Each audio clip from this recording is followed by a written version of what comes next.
ಅವರಿಗೆ ಬರೆದ ಪತ್ರಿಕೆ 4ನೇ ಅಧ್ಯಾಯದಲ್ಲಿ 9-12 ವಚನಗಳಲ್ಲಿ ನಾವು 6 ಭಾಗಗಳನ್ನು ಮಾಡಿಕೊಂಡು 6 ಸಂದೇಶಗಳಾಗಿ ವಿಮರ್ಶೆ ಮಾಡೋಣ. 6 ಸಂದೇಶಗಳು ಇವತ್ತಿಂದ ಪ್ರಾರಂಭವಾಗಿ ನಾನು ಓದ್ತಿರುವಾಗ ನಂಬರ್ ಕೊಡ್ತಾ ಇದ್ದೇನೆ, ಅದನ್ನು ನಾವು ಬರ್ಕೊಳ್ಳೋಣ. ಸಹೋದರ ಸ್ನೇಹ ವಿಷಯದಲ್ಲಿ ನಮಗೆ ಬರೆಯುವುದು ಅವಶ್ಯವಿಲ್ಲ. ನಂಬರ್ 1, ಒಬ್ಬರನ್ನೊಬ್ಬರು ಪ್ರೀತಿಸಬೇಕು. Love one another. ಉಪದೇಶವನ್ನು ನೀವೇ ದೇವರಿಂದ ಹೊಂದಿದವರಾಗಿದ್ದು ಸಮಸ್ತ ಮೆಗದೊಲೆಯಲ್ಲಿರುವ ಸಹೋದರೆಲ್ಲರನ್ನೂ ಪ್ರೀತಿಸಬೇಕು. ನಂಬರ್ 2, ಒಂದು ಒಬ್ಬರನ್ನೊಬ್ಬರು ಪ್ರೀತಿಸಬೇಕು. ನಂಬರ್ 2, ಸಹೋದರೆಲ್ಲರನ್ನೂ ಪ್ರೀತಿಸಬೇಕು. ಆದರೂ ಸಹೋದರರೇ, ನೀವು ಪ್ರೀತಿಯಲ್ಲಿ ಇನ್ನೂ ಹೆಚ್ಚುತ್ತಾ ಬರಬೇಕು. ನಂಬರ್ 3, ಪ್ರೀತಿಯಲ್ಲಿ ಹೆಚ್ಚೆಚ್ಚುತ್ತಾ ಬರಬೇಕು. 4ನೇದು, ನಿಮ್ಮನ್ನು ಪ್ರಬೋಧಿಸುತ್ತೇವೆ, ಇದಲ್ಲದೆ ನಾನು ನಿಮಗೆ ಆಜ್ಞೆ ಕೊಟ್ಟ ಪ್ರಕಾರ ನೀವು ಮತ್ತೊಬ್ಬರ ಕಾರ್ಯದಲ್ಲಿ ತಲೆ ಹಾಕಬಾರದು. ನಂಬರ್ 4, ಮತ್ತೊಬ್ಬರ ಕಾರ್ಯದಲ್ಲಿ ತಲೆ ಹಾಕದೆ ಸುಮ್ಮನಿರಬೇಕು. ನಮ್ಮ ಉತ್ತರ ಕನ್ನಡ ಭಾಷೆಯಲ್ಲಿ ಇದು ಗ್ರಾಮೀಣ ಭಾಷೆ, ಮೈಸೂರು ಬೆಂಗಳೂರು ಭಾಷೆ, ಮತ್ತೊಬ್ಬರ ಕೆಲಸದಲ್ಲಿ ಕಾರ್ಯದಲ್ಲಿ. ನಮ್ಮ ಉತ್ತರ ಕನ್ನಡದಲ್ಲಿ ಊರು ಸಾವರಿ ಮಾಡಬಾರ್ದು ಅಂತ ಹೇಳ್ತಾರೆ. ಊರು ಸಾವರಿ ಮಾಡಬಾರ್ದಂತೆ. ಆ ಭಾಷಾಂತರ ನಮ್ಮ ಉತ್ತರ ಕನ್ನಡದವರು ಕೊಟ್ಟಿದ್ರೆ ಅದೇ ಭಾಷಾಂತರ ಮಾಡ್ತಾ ಇದ್ರು. ಊರು ಸಾವರಿ ಮಾಡದೆ ಸುಮ್ಮನೆ ಬಿದ್ದು ಅಂತ ಬಯಸಿದ್ರು. ಇವರು ಮತ್ತೊಬ್ಬರ ಕೆಲಸದಲ್ಲಿ ಕಾರ್ಯದಲ್ಲಿ ತಲೆ ಹಾಕಬಾರದು, ಸುಮ್ಮನೆ ಇರಬೇಕಂತ ಬರೀತಾರೆ. 5ನೇದು 12ನೇ ವರ್ಷದಲ್ಲಿ ಹೊರಗಿನ ವಲಯಗಳಲ್ಲಿ ಸಜ್ಜನರಾಗಿ ನಡೆದುಕೊಳ್ಳಬೇಕು. 5th, ಹೊರಗಿನ ವಲಯಗಳಿಗೆ ಸಜ್ಜನರಾಗಿ ನಡೆದುಕೊಳ್ಳಬೇಕು. 6ನೇದು, ಮತ್ತು ಹೀಗಿದ್ದರೆ ನಿಮಗೆ ಯಾವುದಕ್ಕೂ ಕೊರತೆ ಇರುವುದು. ಅದ್ಭುತವಾದ ಸಂಗತಿ. ಈ ರೀತಿಯ ಪ್ರೀತಿ ಇದ್ರೆ, ಈ ರೀತಿ ನಡೆದುಕೊಂಡ್ರೆ, ಈ ರೀತಿ ದೈವಭಕ್ತಿ ಇದ್ರೆ, ಈ ರೀತಿ ದೈವ ಪ್ರೀತಿ ಇದ್ರೆ, ಹೆಚ್ಚೆಚ್ಚುತ್ತಾ ಬಂದ್ರೆ, ಇನ್ನೊಬ್ಬರ ಕಾರ್ಯಕ್ಕೆ ತಲೆ ಹಾಕದೇ ಇದ್ರೆ, ಬೇರೆ ಹೊರಗಿನವರ ಸಜ್ಜನರಾಗಿ ನಡೆದುಕೊಂಡ್ರೆ ಯಾವುದಕ್ಕೂ ಕೊರತೆ ಇಲ್ಲ. ಕೊನೆಯುವಾಗ ಹೀಗೆ ಬರ್ಬೋದು, ದೇವರನ್ನು ಪ್ರೀತಿಸುವವರಿಗೆ ಯಾವ ಕೊರತೆ ಇಲ್ಲ. ದೈವ ಪ್ರೀತಿ, ದೈವ ಭಕ್ತಿ ಇರೋರಿಗೆ ಯಾವ ಕೊರತೆ ಇಲ್ಲ. 6 ಸಂಗತಿಗಳನ್ನು ಥೆಸಲೋನಿಕ ಪಟ್ಟಣದ ವಿಶ್ವಾಸಿಗಳನ್ನು, ಅಲ್ಲಿರುವಂತಹ ಈ ಪಟ್ಟಣಕ್ಕೆ ಬರೆಯುವಂತಹ ಈ ಪತ್ರಿಕೆಯಲ್ಲಿ ಪೌಲನು ಬಹಳ ಕುಲಂಕುಷವಾಗಿ ಸಾಧಾರಣ ವಿಷಯ ಬರೆದ ಹಾಗೆ ಬರೀತಾ ಇದ್ದಾನೆ. ಆದರೆ ಬಹಳ ಪ್ರಾಮುಖ್ಯವಾದಂತಹ ಬೇಕಾದಂತ ಸಂಗತಿ ಅದು ಸಭೆ ಅನ್ನುವ ಸಭೆಗಳಲ್ಲಿ, ಸಭೆ ಅನ್ನುವ ಕುಟುಂಬಗಳಲ್ಲಿ, ಸಭೆ ಅನ್ನುವ ವಿಶ್ವಾಸಿಗಳಲ್ಲಿ ಇರಲೇಬೇಕಾದಂತಹ ಸಂಗತಿಗೆ ಒತ್ತಾಯ ಕೊಟ್ಟು ಬರೆದಂತಹ ಸಂಗತಿ ಆಗಿದೆ. ಈ 4ನೇ ಅಧ್ಯಾಯ ಪ್ರಾರಂಭವಾಗುವಾಗ ಬೇಕಾದ್ರೆ ಕ್ರೈಸ್ತರಿಗೆ ಇರಬೇಕಾದಂತಹ, ಕ್ರೈಸ್ತರು ನಡೆಯಬೇಕಾದಂತಹ ನಡವಳಿ, ಕ್ರಿಶ್ಚಿಯನ್ ವಾಕ್ ಅಂತ ಪ್ರಾರಂಭ ಮಾಡ್ತಾನೆ ಇಂಗ್ಲಿಷ್ನಲ್ಲಿ. 4ನೇ ಅಧ್ಯಾಯ ಕ್ರೈಸ್ತ ನಡತೆ, ಕ್ರಿಶ್ಚಿಯನ್ ವಾಕ್ ಅನ್ನುವ ಪ್ರಕಾರ ಈ ನನಗೆ ದೇವರು ಕೊಟ್ಟಂತ 6 ಸಂಗತಿಗಳನ್ನು ಆರಿಸಿ ಅವರಿಗೆ ತಿಳಿದಿದ್ದೇನೆ. ಈ ಪತ್ರ ಬರೆಯುವಾಗ ಸಹೋದರ ಸ್ನೇಹ ವಿಷಯದಲ್ಲಿ, ಎಲ್ಲಾರು ಸಂಗತಿಗಳು ಸ್ನೇಹದ ವಿಷಯದಲ್ಲಿದೆ, ಪ್ರೀತಿ ವಿಷಯದಲ್ಲಿದೆ. ಸಹೋದರ ಸ್ನೇಹಕ್ಕೂ ಸಹೋದರರಲ್ಲದವರ ಸ್ನೇಹಕ್ಕೂ ವ್ಯತ್ಯಾಸ ಇದೆ. ಬ್ರದರನ್ ಅಂತೇವಲ್ಲ ನಾವು. ಬ್ರದರನ್ ಅಂದ್ರೆ ಯಾವ ಡಿನಾಮಿನೇಷನ್ ಅಲ್ಲ. ಬ್ರದರನ್ ಅಂದ್ರೆ ಬ್ರದರನ್ ಚರ್ಚು ಅಲ್ಲ. ಬ್ರದರನ್ ಅನ್ನುವ ಸಹೋದರರೇ ಅನ್ನುವ ಶಬ್ದನೇ. ಸಹೋದರರೇ ಅನ್ನುವ ಆಂಗ್ಲ ಭಾಷೆ ಪದ್ಧತಿಯ ಶಬ್ದ. ಬ್ರದರನ್ ಅನ್ನುವಾಗ ಸಿಸ್ಟರ್ಸ್ ಬ್ರದರ್ ಸೇರಿ ಬ್ರದರನ್. ಬ್ರದರನ್ ಅನ್ನುವ ಈ ಶಬ್ದಕ್ಕೆ ಸಹೋದರ ಸಹೋದರಿಯರೇ ಇಬ್ಬರು ಸೇರಿ ಮಾತಾಡಿದಂತ ಶಬ್ದ. ಬ್ರದರನ್ ಎಂದು ಅನಿಸಿಕೊಳ್ಳುವಂತ ಪ್ರೀತಿಯ ವಿಶ್ವಾಸಿಗಳೇ, ದೇವಜನರೇ, ಪೌಲನಿಗೆ ಸಹೋದರರಾಗಿ ಕರೆಯಲ್ಪಡುವಂತ ನನ್ನ ಅಣ್ಣ ತಮ್ಮಂದಿರ, ಅಕ್ಕ ತಂಗಿಯಂದಿರೇ, ಜ್ಯೇಷ್ಠ ಪುತ್ರನು ಜ್ಯೇಷ್ಠ ಸಹೋದರನಿಗೆ ಕನಿಷ್ಠ ಸಹೋದರರಾಗಿ, ನಾವು ಕ್ರಿಸ್ತನ ಸಹೋದರರಾಗಿ, ಕ್ರಿಸ್ತನ ಮಕ್ಕಳಾಗಿ ಕರೆಯಲ್ಪಡುವ ವಿಶ್ವಾಸಿಗಳೆಂಬ ನಮಗೆ ಬಹಳ ಪ್ರಾಮುಖ್ಯವಾಗಿ ಹೇಳುವುದೇನೆಂದರೆ, ನಿಮಗೆ ಸ್ನೇಹ ವಿಷಯದಲ್ಲಿ ಬರೆಯುವ ಅವಶ್ಯಕತೆ ಇಲ್ಲ.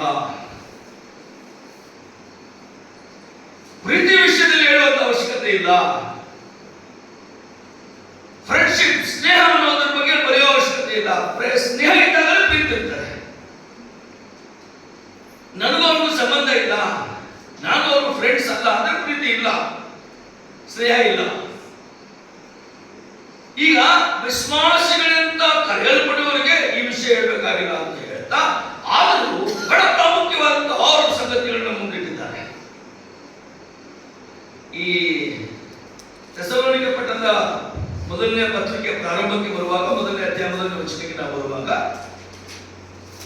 ಪ್ರಾರಂಭ ಮಾಡುವಂತವರು ಥೆಸಲೋನಿಕ ಪಟ್ಟಣದಲ್ಲಿ ಇರುವಂತಹ ಸಂಗತಿಗಳನ್ನು ಎತ್ತಿ ಹಿಡಿದು ಮಕೆದೋನಿಯದಲ್ಲಿರುವಾಗ ಈ ಮಾಡಿದಂತ ಕಾರ್ಯಗಳು, ಇವರ ಮೊದಲನೇ ಮಿಷನರಿ ಯಾತ್ರೆಯ ನಂತರ ಮುಂದಕ್ಕೆ ಬಂದು 2ನೇ ಮಿಷನರಿ ಯಾತ್ರೆಗೆ ಹೋಗುವಾಗ, ಮತ್ತೆ ತಮ್ಮ 3ನೇ ಮಿಷನರಿ ಯಾತ್ರೆಗೆ ಬರುವಾಗ, ಇವರ ಪೌರ್ಣ ಸೇವಾ ಜೀವಿತದ ಕಾರ್ಯ ಹಾಗೆ ಇತ್ತು. ಮೊದಲನೇ ಮಿಷನರಿ ಯಾತ್ರೆಯಲ್ಲಿ ಹೋಗುವಾಗ ಸಭೆಗಳನ್ನು ಸ್ಥಾಪಿಸುತ್ತಾ ಕೆಲವು ದಿನಗಳಲ್ಲಿ ನಿಂತು ದೇವರ ವಾಕ್ಯವನ್ನು ಅವರಿಗೆ ಕಲಿಸಿ, 2ನೇ ಮಿಷನರಿ ಯಾತ್ರೆಗೆ ಬರುವಾಗ ಆ ಕೊಂಚ ಕಾಲದ ಸಮಯ ಏನಿರ್ತಲ್ಲ, ಅದರಲ್ಲಿ ದೇವರ ವಾಕ್ಯದಲ್ಲಿ ಬೆಳೆದಂತವರನ್ನು ಕರೆದುಕೊಂಡು ಬಂದು ಅವರನ್ನು ಹಿರಿಯರನ್ನಾಗಿ ಮಾಡಿ ಸಭೆಗೆ ಅವರ ಕೈಯಲ್ಲಿ ಒಪ್ಪಿಸಿ ಸಭೆಯನ್ನು ನಡೆಸಿಕೊಡಲು ಅವರಿಗೆ ಪ್ರೋತ್ಸಾಹ ಕೊಡ್ತಾ ಇದ್ರು. ಮತ್ತೆ 3ನೇ ಮಿಷನರಿ ಯಾತ್ರೆಗೆ ಬರುವಾಗ ತಪ್ಪುಗಳನ್ನು ತಿದ್ದಿ, ಎಲ್ಲೆಲ್ಲಿ ತಪ್ಪಿ ಹೋಗಿದ್ದರೋ, ಎಲ್ಲೆಲ್ಲಿ ಕೊರತೆಗಳಿದ್ದವೋ ವಾಕ್ಯದ ಮೂಲಕ ಅವರನ್ನು ಸರಿಪಡಿಸ್ತಾರೆ. ಸಭೆಗಳಿಗೆ ಬೇಕಾದ ಬಂದಿದೆ. ಆದ್ರೆ ಈ ಸಭೆಯ ಬಗ್ಗೆ ಇವರಿಗೆ ಬರೆದಂತ ಮೊದಲನೇ ಪತ್ರಿಕೆಯಲ್ಲಿ ಸಾಕ್ಷಿ ಕೊಡ್ತಾ ಇದ್ದಾರೆ. ನಮ್ಮ ಸಭೆಯ ಬಗ್ಗೆ, ನಮ್ಮ ಸಭೆಯ ಪ್ರೀತಿಯ ಬಗ್ಗೆ, ನಮ್ಮ ಸಭೆಯ ಸ್ನೇಹದ ಬಗ್ಗೆ, ನಮ್ಮ ಸಭೆಯಲ್ಲಿರುವಂತಹ ವಿಶ್ವಾಸಿಗಳ ಬಗ್ಗೆ, ಕುಟುಂಬದ ಬಗ್ಗೆ, ನಾಯಕತ್ವದ ಬಗ್ಗೆ, ಸಭೆಯ ಬೆಳವಣಿಗೆ ಬಗ್ಗೆ ಒಬ್ಬರಲ್ಲ ಇಬ್ಬರಲ್ಲ ಅನೇಕರು ಸಾಕ್ಷಿ ಕೊಡುವವರಾಗಿರುತ್ತಾರೆ ಅಂತ ಈ ಪತ್ರಿಕೆ ಮೂಲಕ ಕಲಿಯಬಹುದು. ಪತ್ರಿಕೆ ಪ್ರಾರಂಭ ಮಾಡುವಾಗ ಪೌಲನು ಒಬ್ಬನೇ ಅಲ್ಲ, ಜೊತೆಗೆ ಇನ್ನೊಬ್ಬರಿದ್ದಾರೆ. ಯಾರು? ಸಿಲ್ವಾನ ಒಬ್ಬ ವ್ಯಕ್ತಿ ಇದ್ದಾರೆ. ಇಬ್ಬರೇ ಅಲ್ಲ, 3ನೇವರಿದ್ದಾರೆ. ಯಾರು? 3 ಜನ ಸೇರಿ ಸಭೆಗೆ ಸಾಕ್ಷಿ ಕೊಡ್ತಾ ಇದ್ದಾರೆ. ಸಾಧಾರಣ ವ್ಯಕ್ತಿಗಳೆಲ್ಲ ಇವರು. ಈ 3 ಜನರು ಸಾಧಾರಣ ವ್ಯಕ್ತಿಗಳೆಲ್ಲ ಬೇರೆ. ಸೌಲನಾಗಿ ಪರಿವರ್ತನೆಯಾಗಿ ತನ್ನ ಜೀವನವನ್ನೇ ಕರ್ತನ ಕೈಯಲ್ಲಿ ಕೊಟ್ಟಂತ, ಸಭೆಗಳ ಸ್ಥಾಪಕನಾದಂತ, ತನ್ನ ಜೀವನವನ್ನೇ ಮುಡುಪಾಗಿಟ್ಟಂತಹ, ಪ್ರಾಣಕ್ಕೂ ಭಯವಿಲ್ಲದೆ ಸೇವೆಗಾಗಿ ನಿರಂತರವಾಗಿ ಓಡಿದಂತಹ ಸೇವಕನಾದ ಪೌಲನು ಸಾಕ್ಷಿ ಕೊಡುವಾಗ ಹೇಳ್ತಾನೆ, ನಾನು ಒಬ್ಬನೇ ಅಲ್ಲಪ್ಪ, ನನ್ನ ಜೊತೆ ಇನ್ನೊಬ್ಬನಿದ್ದಾನೆ, ನನ್ನ ಸೆಕೆಂಡ್ ಲೈನ್ ಲೀಡರ್ ಆದಂತಹ ಸಿಲ್ವಾನ್ ಇದ್ದಾನೆ, ನಾವಿಬ್ಬರು ಒಂದನ್ನೇ ಹೇಳ್ತೇವೆ. ಪಾಠ ಕಲಿಲಿಕ್ಕೆ ಸಿಗ್ತಾ ಇದೆ ನನಗೆ. ಸೌಲನೊಬ್ಬ ಹಿರಿಯ ಸೇವಕನು 2ನೇ ಹಂತದ ನಾಯಕನಾದಂತಹ ಸಿಲ್ವಾನನನ್ನು ಸಿದ್ಧ ಮಾಡಿ ಸಿಲ್ವಾನಿಗೆ ಹೇಳ್ತಾನೆ, ನಾವು ಮೊದಲನೇ ಯಾತ್ರೆಗೆ ಹೋಗಿ ಬಂದಿದ್ದೇವಲ್ಲ, ಈಗ ಅವ್ರಿಗೆ ಪಾಠ ಕೊಡಬೇಕು, ಅವ್ರಿಗೆ ವಿಷಯ ಕಳಿಸ್ಬೇಕು, ಸಭೆ ಸಂಗತಿ ಹೇಳ್ಬೇಕು, ಗಲಿಬಿಲಿ ಆಗ್ತಾ ಇದೆ, ಕೆಲವು ಒಳ್ಳೆಯ ವಿಷಯಗಳಿವೆ, ಅವನ್ನ ನಾವು ಸರಿಪಡಿಸಬೇಕು, ಒಳ್ಳೆಯ ವಿಷಯಕ್ಕೆ ಅವರನ್ನು ಪ್ರಶಂಸಿಸಬೇಕಂತ ಹೇಳ್ತಾ ಬರೆಯುವಾಗ ಅವರನ್ನು ಸಿಲ್ವಾನ ನನ್ನ ಜೊತೆಗೆ ಬಾ ಅಂತ ಹೇಳ್ತಾರೆ. ಸಿಲ್ವಾನ ಜೊತೆಗೆ ನಾವು ಇಬ್ಬರೇ ಮಾಡ್ತೇವಂತ ಅಷ್ಟಕ್ಕೆ ಸಾಕಾಗುತ್ತೆ. ಸಿಲ್ವಾನನಿಗಿಂತ 3rd ಲೈನ್ 3ನೇ ಹಂತದ ನಾಯಕತ್ವದಲ್ಲಿರುವಂತ ತಿಮೋಥೆಯನ್ನು ಕರೀತಾನೆ, ತಿಮೋಥೆ ನೀನು ಕೂತ್ಕೊಳ್ಳಪ್ಪ. 3 ಕೂತ್ಕೊಂಡು ಸಭೆಗೆ ಪತ್ರ ಪ್ರಾರಂಭ ಮಾಡ್ತಾರೆ. ಇದು ಸಭೆಯ ಪ್ಯಾಟರ್ನ್, ಸಭೆಯ ಪದ್ಧತಿ ಇದೆ. 18 ವರ್ಷಗಳು ಕಟ್ಟಡ ಸಮೃದ್ಧವಾಗಿ ಹೊಸವಾಗಿ ಬೆಳೆದಿದ್ದೇವೆ. ಸುಮಾರು ಅದಕ್ಕಿಂತ ಮುಂದೆ ಅನೇಕ ವರ್ಷಗಳ ಹಿಂದೆ ಸಭೆ ಪ್ರಾರಂಭವಾಗಿದೆ. ಈ ಮೈಸೂರು ಡಿವಿಷನ್ ಅನ್ನುವಂಥ ಚಾಮರಾಜನಗರ, ಅಲ್ಲಿ ಮೈಸೂರು ಜಿಲ್ಲೆ ಅಂತ ಇದ್ದರೆ ಈ ಪ್ರಾಂತಗಳೆಲ್ಲ 100ಕ್ಕಿಂತ ಹೆಚ್ಚಿನ ವರ್ಷಗಳ ಸಭೆಗಳ ಅನುಭವ. ಈ 100 ವರ್ಷಗಳ ಜೊತೆಗೆ ನಾವು ಕೂಡ ಬೆಳಗಾವಿಯಲ್ಲಿ 127 ವರ್ಷಕ್ಕೆ ಪದಾರ್ಪಣೆ ಮಾಡಿದ್ದೇವೆ ಸಹೋದರ ಸಭೆಗೆ. ಸಾಧಾರಣವಾಗಿ ನಾವು ನೀವು ಇಬ್ಬರು ಒಂದೇ. ನಾವು ನೀವು ಅಂದ್ರೆ ರೂಪ ಕಾಣಿಸ್ಲಿಕ್ಕೆ ಅಷ್ಟೇ ಅಲ್ಲ, ಎಲ್ಲ ಗುಣಗಳು ಒಂದೇ, ಎಲ್ಲಾದ್ರೂ ಗುಣಗಳು ಒಂದೇ. ಯಾಕಂದ್ರೆ 127 ವರ್ಷ ಸಭೆಗಳಲ್ಲ, ಸುಮ್ಮನೆ ಯಾರು ಮಾತು ಕೇಳಲ್ಲ. ನಾವು ಎಷ್ಟು ಸೀನಿಯರ್, ಎಷ್ಟು ಒಳ್ಳೆಯವರಂದ್ರೆ, ಸಹೋದರ ಸಭೆಗಳಲ್ಲಿ ಎಷ್ಟು ನುರಿತವರಂದ್ರೆ, ಈ ಭಾಗಕ್ಕೂ ನಮ್ಮ ಭಾಗಕ್ಕೂ ಇಷ್ಟು ಅನುಭವ ಯಾರಿಗೂ ಇಲ್ಲ ಭಾರತದಲ್ಲಿ. ಕರ್ನಾಟಕ ಅಲ್ಲ, ಭಾರತದಲ್ಲೇ ಇಲ್ಲ ಸಹೋದರ ಸಭೆಗಳಿಗೆ. ಕೇರಳದವರು ಸಹೋದರ ಸಭೆಗಳಲ್ಲಿ ಅಧಿಕವಾಗಿ ಬೆಳೆದಿದ್ದಾರೆ, ಆದ್ರೆ ಅವ್ರಿಗಿಂತ ಹೆಚ್ಚಿನ ಅನುಭವ ನಮ್ದು, ಯಾಕಂದ್ರೆ ನಾವೇ ಹಳೆಯವರು. ದೇವರು ತನ್ನ ಆತ್ಮನ ಮೂಲಕ ವಾಕ್ಯದ ಮೂಲಕ ಸರಿ ಮಾಡಲಿಕ್ಕೆ ಆಶೆ ಪಡ್ತಾ ಇದ್ದಾನೆ. ಒಂದು ವೇಳೆ ಇದ್ದದ್ದನ್ನು ಪ್ರಶಂಸಲಿಕ್ಕೆ ಇಷ್ಟಪಡ್ತಾ ಇದ್ದಾನೆ. ಪೌಲನಿಗೆ ಅನುಭವ ಇದ್ದರು, ಪೌಲನು ತನ್ನ ಕಾರ್ಯ ಮಾಡಿದರು. ಪೌಲನು ಸೇವೆಯ ಬಗ್ಗೆ, ಸಭೆಯ ಬಗ್ಗೆ ಚಿಂತೆ ಉಳ್ಳವನಾಗಿ ಜೊತೆಗೆ ಸಿಲ್ವಾನವನ್ನು ಕೂಡಿಸಿಕೊಂಡು ಪತ್ರ ಬರಲಿಕ್ಕೆ ಸಿದ್ಧನಾಗಿದ್ದಾನೆ. ಮಾರ್ಕನು ಸಿಲ್ವಾನನ್ನು ಕರ್ಕೊಂಡು ಹೋಗುವಂತ ಒಂದು ಸಂದರ್ಭ ಬರ್ತದೆ, ನೆನಪಿದೆಯಾ? ಮಾರ್ಕ ಬೇಕು, ಸಿಲ್ವಾನ ಬೇಕಂದ್ರು.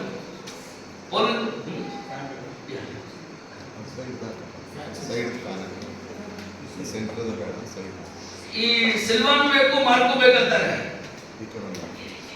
ಮಾರ್ಕನು ಏನ್ ಮಾಡ್ತಾನೆ ಅಂದ್ರೆ, ಪೌಲ ಹೇಳ್ತಾನೆ ಮಾರ್ಕ್ ಬೇಡ, ಇಲ್ಲ ಮಾರ್ಕ ಇರ್ಲಿ ಸ್ವಲ್ಪ. ಮಾರ್ಕನಿಗೆ ಅಭ್ಯಾಸ ಏನಂದ್ರೆ ದುಡ್ಕೊಂತ ಅಭ್ಯಾಸ. ಸಭೆಗಳು ದುಡ್ಕೊಂಡಿರ್ತಾರೆ, ಇಲ್ಲೇ ಇರಲ್ಲ, ಕುಟುಂಬಗಳನ್ನೇ ದುಡ್ತಾರೆ. 4 ಮಕ್ಕಳು ಇದ್ರೆ ಒಬ್ಬರು ದುಡ್ತಾರೆ, 3 ನೆಮ್ಮದಿಯಾಗಿ ಇರ್ತಾರೆ.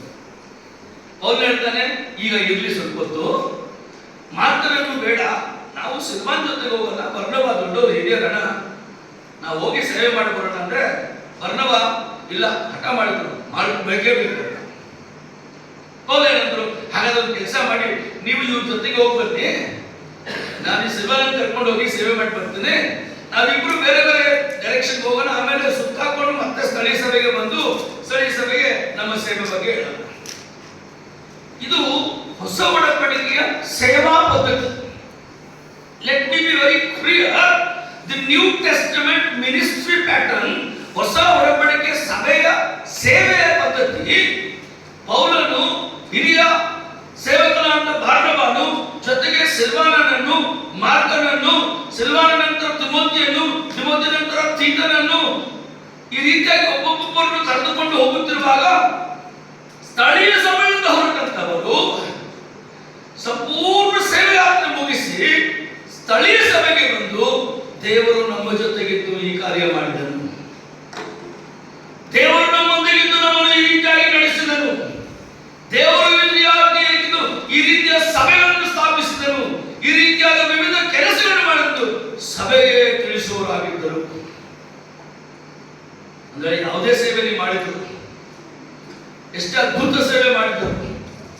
ಸಭೆಯ ಸೇವೆ, ಸ್ಥಳೀಯ ಸೇವೆ, ಸುವಾರ್ತಿಕನ ಸೇವೆ, ಹಿರಿಯನ ಸೇವೆ, ವಿಶ್ವಾಸಿಗಳ ಸೇವೆ, ಸಭೆಯೊಂದಿಗೆ ಇರುವಂತಹ ಸೇವೆ, ಸಭೆಯ ಹೊರತು ವೈಯಕ್ತಿಕ ಸೇವೆ ಇಲ್ಲ. If you think there is separate ministry apart from the assembly, that is your personal ministry. ನಾನೇನಾದರೂ ಸಭೆಯನ್ನು ಬಿಟ್ಟು ನಾನು ದೊಡ್ಡ ದೊಡ್ಡ ಕಾರ್ಯ ಸೇವೆ ಮಾಡಬಹುದಂದ್ರೆ ಅದು ವೈಯಕ್ತಿಕವಾದಂತಹ ಸೇವೆ.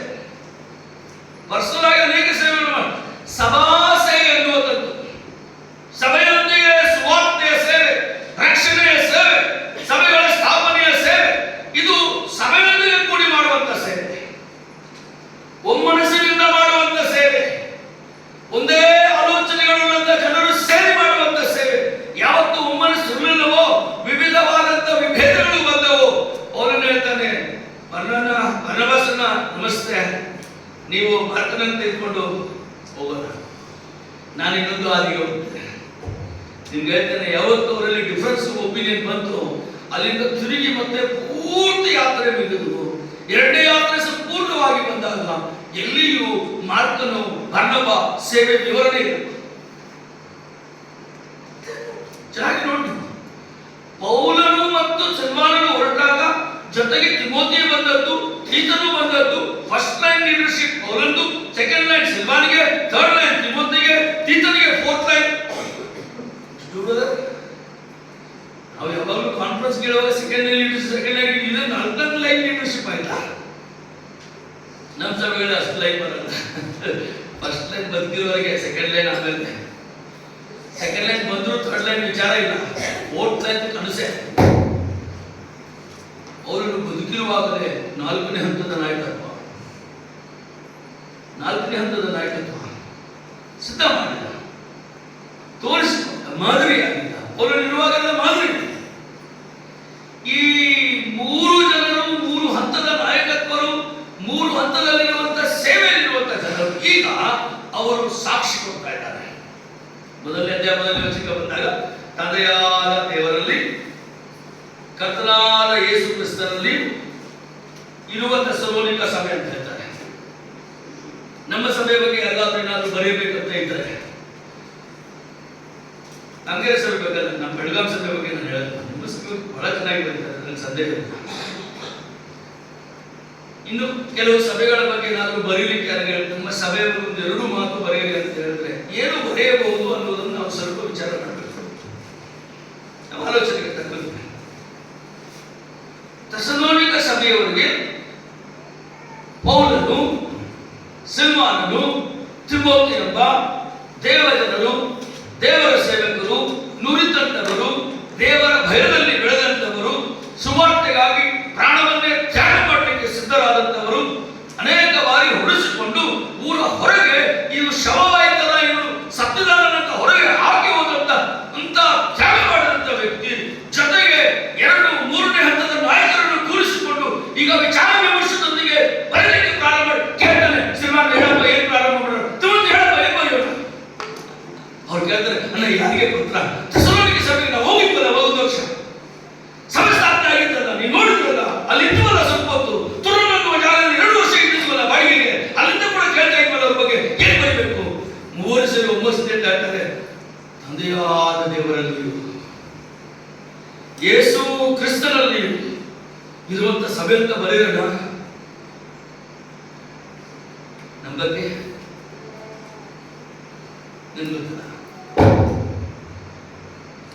ಬಹಳ ದೊಡ್ಡ ಸಂಗತಿ. ಕರ್ನಾಟಕ ರಾಜ್ಯದ ಸಭೆಗಳ ಬಗ್ಗೆ ಏನಾದರೂ ಬರೆಯಬೇಕಾದ್ರೆ ಅನೇಕ ಸ್ಥಳಗಳಲ್ಲಿ ನೋವಿನ ಸಂಗತಿಗಳು ಉಂಟಾಗುತ್ತವೆ. ಸ್ವಲ್ಪ ಸರಿ ಮಾಡಿಕೊಳ್ಳುವಂತ ಸಮಯ ಇರ್ತದೆ. ಕರ್ತನ ಬರೋಣ ಬಹಳ ಸಮೀಪವಾಗಿದೆ. ಕರ್ತನ ಬರೋಣ ಸಮೀಪದಲ್ಲಿ ನಾವು ಕೂಡ ನಮ್ಮನ್ನು ನಾವು ಸರಿ ಮಾಡಿಕೊಳ್ಳುವಂತ ವಿಷಯ.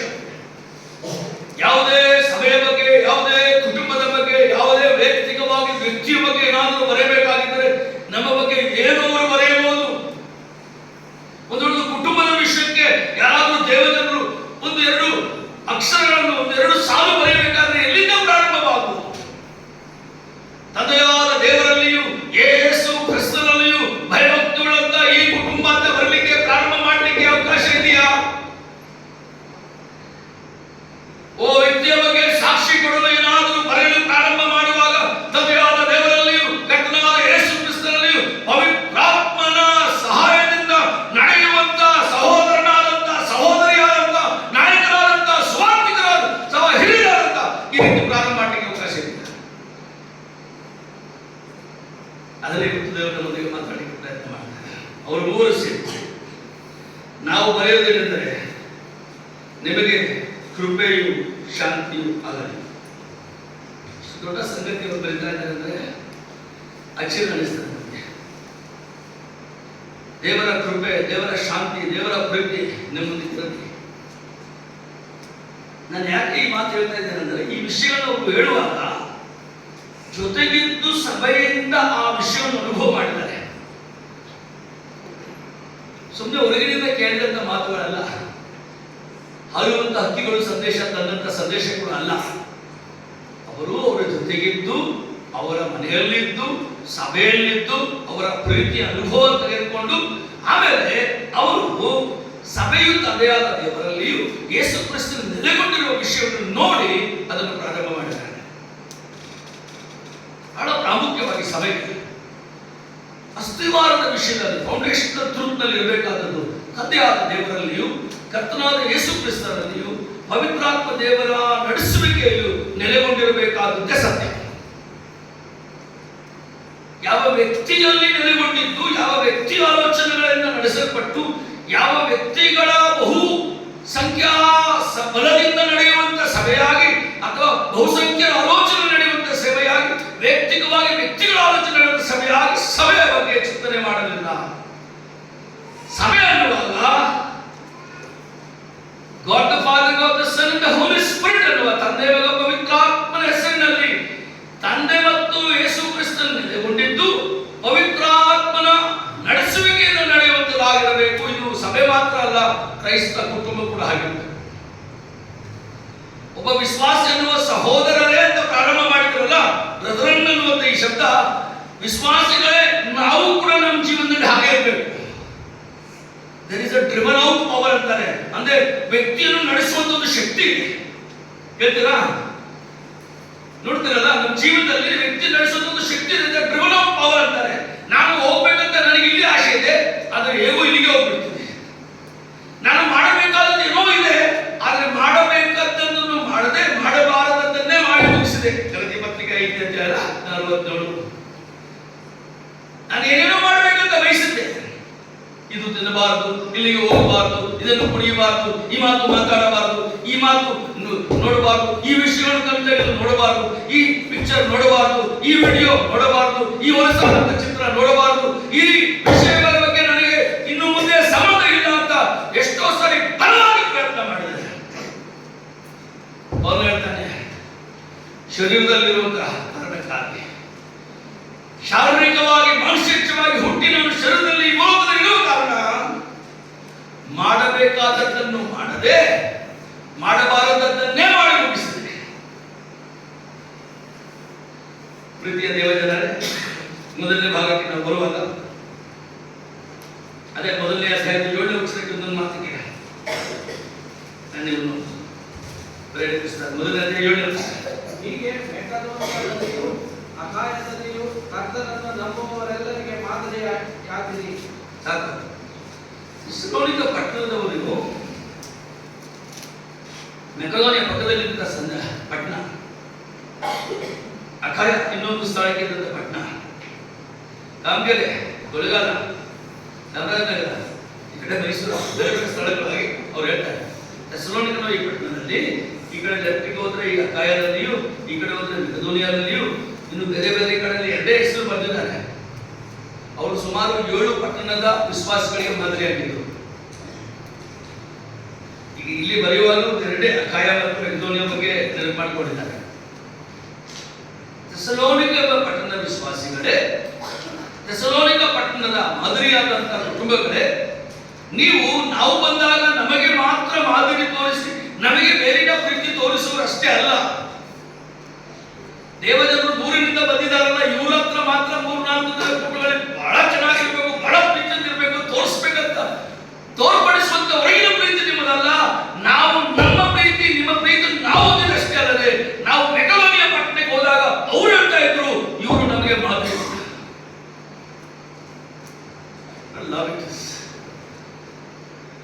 ಮೆಕದೋನಿಯ ಬಿಟ್ಟು ಈ ಕಡೆಗೆ ಬಂದೆವು, ನಾವು ಅಖಾಯ ಪಟ್ಟಣಕ್ಕೆ ಹೋದೆವು. ಅಲ್ಲಿ ಹೋದಾಗ ಅವರ ಬಾಯಿಂದ ಅದನ್ನೇ ಕೇಳಿದೆವು, ಥೆಸಲೋನಿಕ ಪಟ್ಟಣದ ಪ್ರೀತಿಯಲ್ಲಿ ನಮಗೆ ಮಾದರಿ.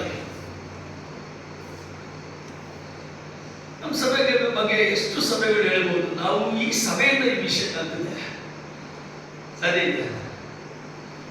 ಒಂದ್ಸರಿ ಸಭೆಯಾಗಿ ಎಲ್ಲರೂ ಕೂತ್ಕೊಂಡು ಆಲೋಚನೆ ಮಾಡಿ, ನಾಯಕತ್ವ ಕೂತ್ಕೊಂಡು ಆಲೋಚನೆ ಮಾಡಿ, ಸ್ತ್ರೀಯರು ಕೂತ್ಕೊಂಡು ಆಲೋಚನೆ ಮಾಡಿ, ಯವನಸ್ಥರು ಕೂತ್ಕೊಂಡು ಆಲೋಚನೆ, ನಮ್ಮ ಸಭೆಯಿಂದ ಯಾರಾದ್ರೂ ಒಂದು ಮಾದರಿ ಅನ್ನುವಂಥ ಉಪಯೋಗ ಆಯ್ತಾ?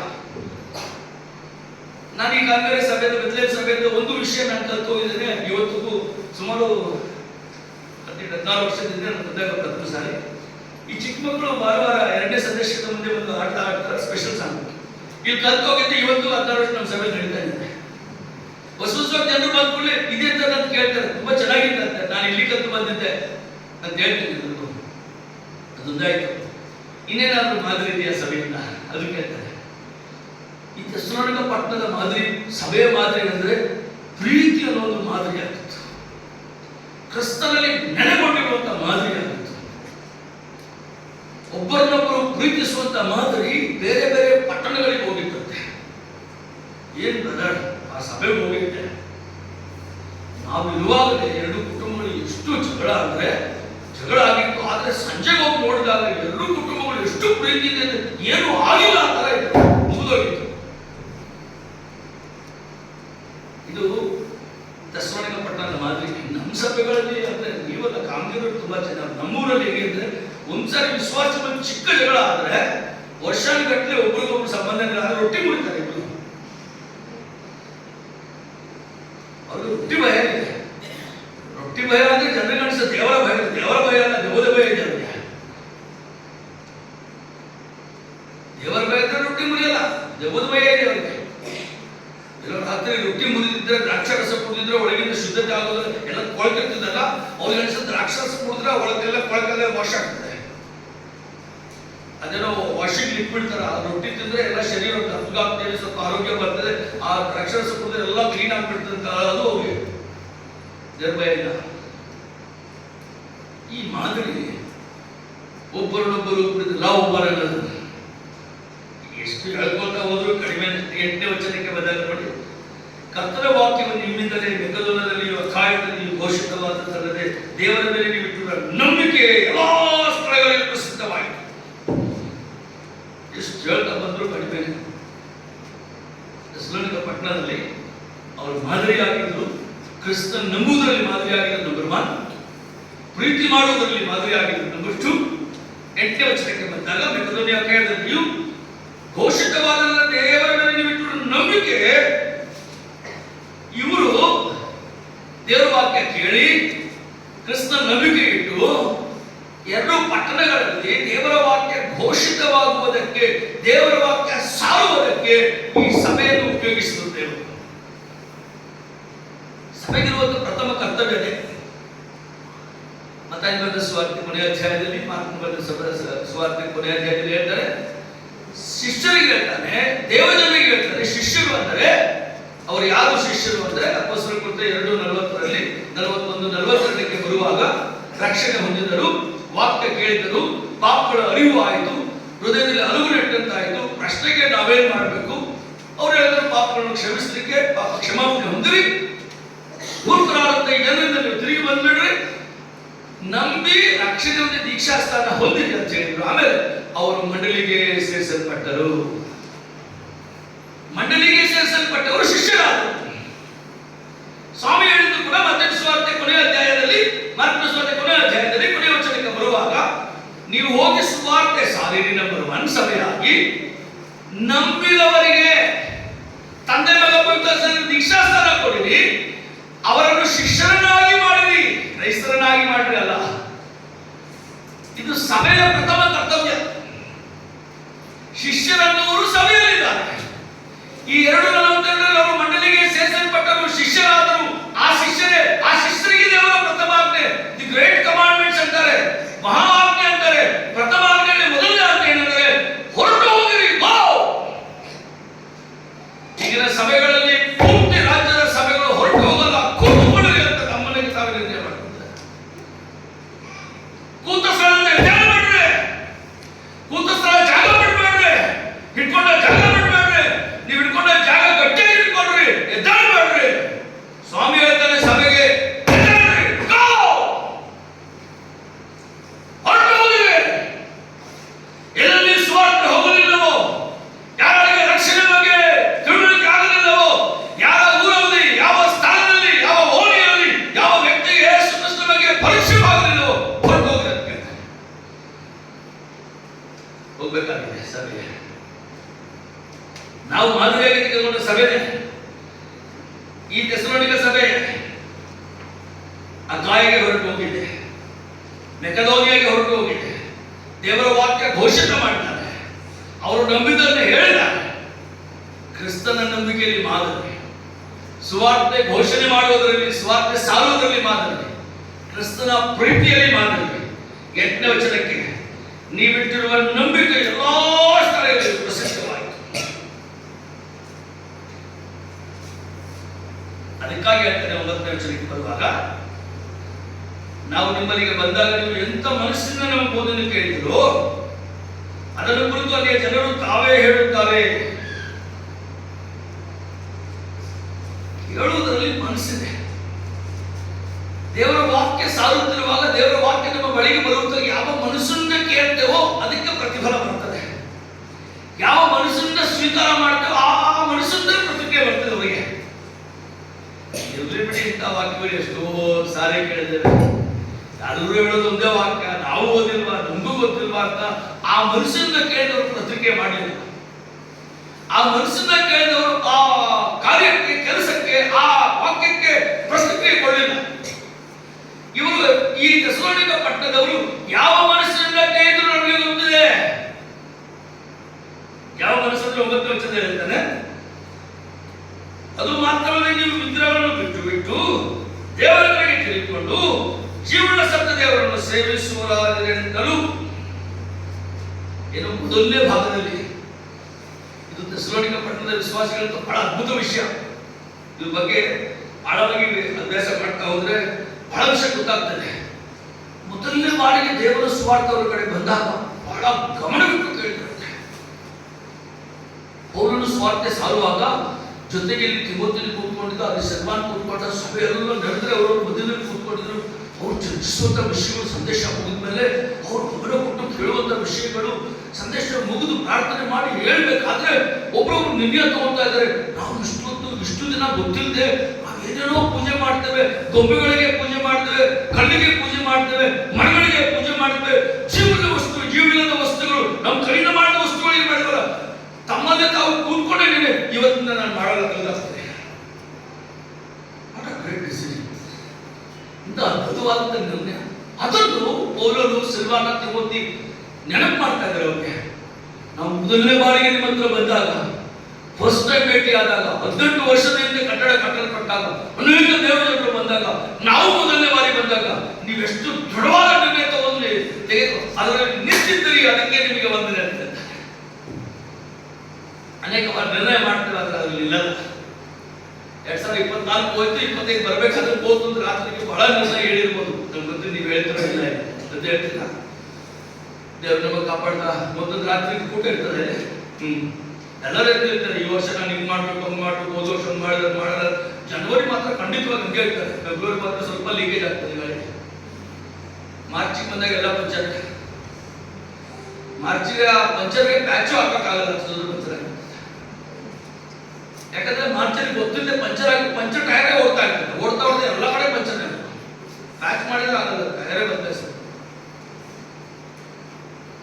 ಸುಮ್ಮನೆ ವಾಗ್ದಾನಗಳು ಮಾಡಿದ್ರೆ ಇವ್ರು ಏನ್ ಮಾಡ್ತಾರೆ ಅಂದ್ರೆ, ಕೂತುಕೊಂಡ ಸ್ಥಳದಲ್ಲಿ ದೇವರ ವಾಕ್ಯವನ್ನು ಸ್ವೀಕಾರ ಮಾಡಿದ ಒಂದು ಮಾದರಿಯಾದಂತಹ ನಿರ್ಣಯ ತೆಗೆದುಕೊಂಡಿದ್ದಾರೆ, ಒಂದು ಮಾರ್ಗವನ್ನು ಆರಿಸಿಕೊಂಡಿದ್ದಾರೆ. ಅದೇ ನಮ್ಮ ಆರಿಸಿಕೊಂಡ ಭಾಗಕ್ಕೆ ನಾನು ಮತ್ತೆ ಬರ್ತಾ ಇದ್ದೇನೆ. 4-9 ವಚನಕ್ಕೆ, ಒಬ್ಬರನ್ನೊಬ್ಬರು ಪ್ರೀತಿಸದೆ, ಲವ್ ಒನ್ ಅನದರ್. ಯೋಹಾನನ ಸುವಾರ್ತೆ 13ನೇ ಅಧ್ಯಾಯ 34-35 ವಚನ. John 14:34-35.